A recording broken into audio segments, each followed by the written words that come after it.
En tu artículo de hoy es una referencia al tema de los capos, y esto nos lleva inevitablemente a los hechos del jueves en Sinaloa, a la captura de Ovidio Guzmán, a la participación de las Fuerzas Armadas en esa captura y al saldo, 29 personas muertas. Epigmenio. 29 personas muertas, un coronel en primera línea, es un dato que hay que tomar. Es el segundo coronel que muere en muy poco tiempo. Esto habla de una estructura distinta de mando. Una agente de la Guardia Nacional, 8 soldados y 19 presuntos delincuentes. Lo que se narra de la operación nos habla de un intento por evitar la captura consistente y poderoso. O sea, sí resistieron. Y en esas condiciones la resistencia produjo bajas de los dos lados. A mí me parece que no es una fractura del plan,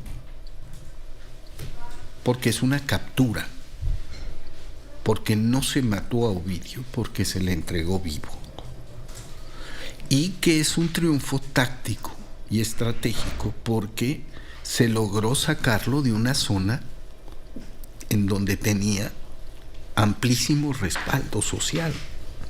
El problema de los capos es que operan con base social y que en Sinaloa se han enquistado, son parte de la sociedad y la gente los protege. ¿Qué te gusta? 4 décadas, cuando menos, si no es que 5. 5 décadas. Es que desde finales de los 60. Y la familia del Chapo 70s. Guzmán son 25, 30 años. O más. 30 años, como dicen los testimonios, de aceitar ese apoyo con limosnas, ¿eh? Yo creo que más. 30 años se van a cumplir de la primera captura, cuando lo detuvieron en Guatemala, fue en el 93, se cumple este año. Ponle 35 años. 35 años de presencia de esa familia y de hegemonía de esa familia en Sinaloa. ¿Cómo están metidos en la sociedad? ¿Hasta dónde tocan? Mediante la presión y mediante la plata o plomo. ¿Qué han logrado? Yo decía hace muchos años en Milenio, escribí un artículo que se llamaba Mi vecino tiene un tigre, porque te acuerdas que aquí capturaron a un capo que tenía un tigre de Bengala y tenía un zoológico aquí en el Ajusco. Sí. En el desierto de los leones. No me acuerdo quién, pero sí. Entonces, ¿cómo es posible que eso suceda? Pues claro, por la intimidación y por la cooptación. Entonces, Ovidio lo podían haber capturado en otras circunstancias. Se escogió una circunstancia que, a pesar del alto costo en vidas, fue menor porque no hubo civiles que cayeran. Y el fuego, según hablan, según dicen, era de ametralladoras calibre 50. El de ellos. Y a ese fuego se respondió con fuego antiaéreo. Y yo siempre tengo un problema con el fuego antiaéreo y siempre digo que son armas inteligentes que operan pendejos, pero no tienen instrumentos de puntería muy precisos. Entonces también se escogió un sitio que no era el centro de Culiacán, era un rancho en las afueras, y el fuego se pudo hacer limitado, hubo disciplina de fuego. De la disciplina de fuego te habla la cantidad de bajas del ejército. 10. Y te habla el hecho de que no haya habido bajas civiles. No hubo un uso desmedido de la fuerza, pero hubo uso de la fuerza. Sí.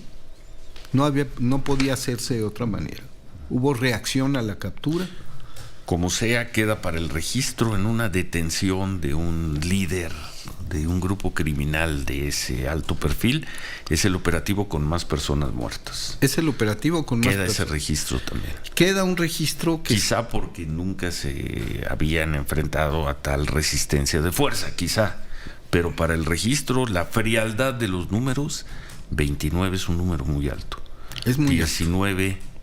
De los supuestos criminales, o como se tiene que decir, de los presuntos criminales, y 10 de las Fuerzas Armadas mexicanas. Habla de un combate cruento, pero hay otro dato relevante: la cantidad de capturados. No es tan guato. Habrá que analizar los restos de los muertos, a ver si hay tiros de gracia. Habrá que me imagino, debe haber una investigación sobre eso, pero en general lo que se aprecia es que hubo resistencia a la captura, pero hubo captura. No fue una operación de ajusticiamiento.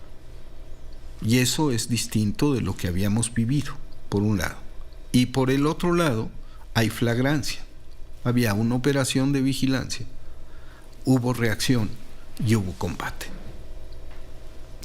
Y se tomó una pieza clave del cartel de Sinaloa, del cartel del Pacífico, de una familia, de un grupo criminal que está enraizado en esa sociedad profundísimamente. Faltan Archibaldo y el Mayo. Pero más que ellos, es quién le manda el dinero de los Estados Unidos. ¿De dónde viene el poder económico de este grupo criminal? ¿A quién le venden el producto? ¿A quién le han vendido durante 3, 4, quizás 5 décadas su producción? Nos han vendido esta idea de que los indocumentados mexicanos y los botudos de Sinaloa controlan el tráfico de drogas en los Estados Unidos. No. Los dueños de la última milla son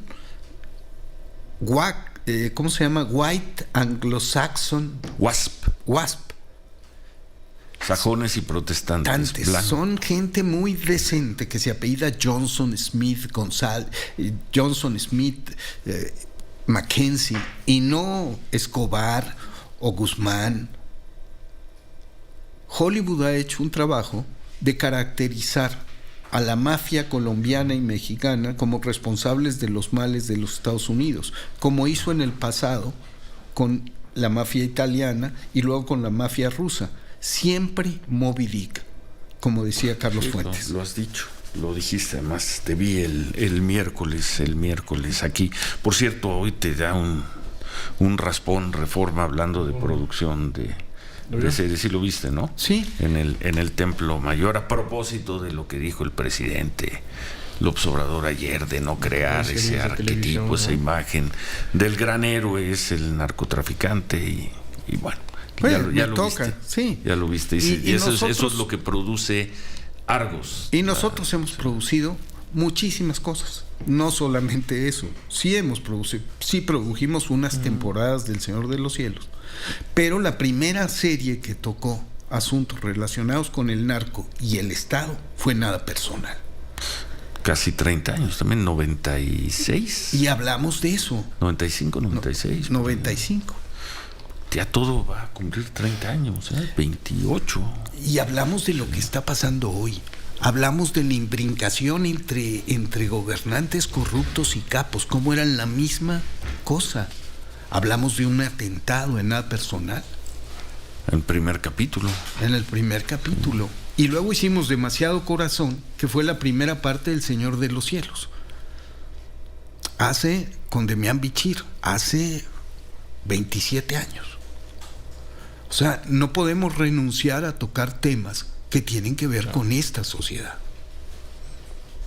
y que tienen que ver con los problemas que nos aquejan y con la descomposición social. Y ciertamente nosotros, después de Infames en Imagen,